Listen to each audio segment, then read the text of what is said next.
On s'est installé dans quelque chose à travers le Fonds social. Fonds social qui donne de plus en plus envie, puisque aujourd'hui il y aura 36 rassemblements, dont celui de Paris aujourd'hui, mais avec la carte de France qu'on a établie, il y a des rassemblements un petit peu partout en France. Donc ça prend forme, ça commence à démarrer très très fort, et puis surtout ça indique très clairement qu'il y avait un besoin, il y avait un manque. La nature a horreur du vide, donc on est aujourd'hui en proposition de quelque chose qui permet de créer l'unité. Donc c'est pas réinventer ce qui fonctionne, c'est pas réinventer ce qu'ont fait nos ancêtres il y a des décennies de ça. C'est simplement s'inspirer de ce qu'ils ont fait de mieux, c'est-à-dire que seul quand on a créé l'unité, on était capacité à la fois de récupérer ce qu'on nous avait volé et d'obtenir des avancées et des conquêtes sociales. Donc je pense que là on est pleinement dans notre rôle, puisqu'on est là le lendemain d'une élection législative où il y a à peu près 27-28 millions de personnes qui ne sont même pas allées voter. Ça veut dire qu'aujourd'hui la majorité va être la majorité silencieuse qui ne sera pas présentée à l'Assemblée, puisque c'est l'abstention. Moi je prendrais juste que pour exemple en tant que représentant du personnel pendant près de 20 ans, pour avoir géré toutes les élections professionnelles chez nous, s'il n'y avait pas le quorum, on n'était pas élu, il fallait recommencer l'élection. Moi je suis désolé, ça devrait être exactement pareil. Ils n'ont pas le quorum, loin de là.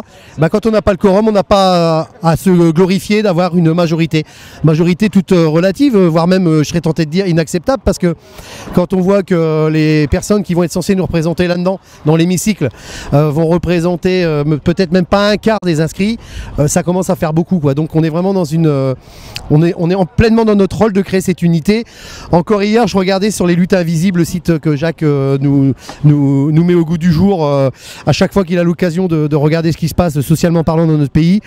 Ouais, les mouvements sociaux ne cessent d'exploser, d'augmenter au quotidien. Et le seul problème qu'on a, c'est que tout le monde dit la même chose, c'est qu'on est trop dispersé, trop éclaté, alors qu'on a tous un problème et un dénominateur commun, c'est la finance, c'est les reculs sociaux, c'est l'exploitation, il faut accepter de faire des sacrifices. Je pense qu'aujourd'hui le vrai problème de fond, c'est que on a trop accepté, que maintenant c'est fini, c'est plus possible pour nous d'accepter. Maintenant la seule chose qu'on peut accepter, c'est d'obtenir des avancées, non plus se laisser entendre dire au quotidien qu'il faut que la majorité accepte les reculs sociaux pour permettre à une minorité de se goinfrer encore et toujours. Donc on vient mettre un coup d'arrêt à ça, et de toute façon on continuera, parce que le Front social a démarré quelque chose, et je pense que les structures nationales syndicales vont, c'est juste une question de temps, nous rejoindre, et en tout état c'est ce qu'on peut espérer, parce que notre objectif c'est pas la division, c'est l'unité.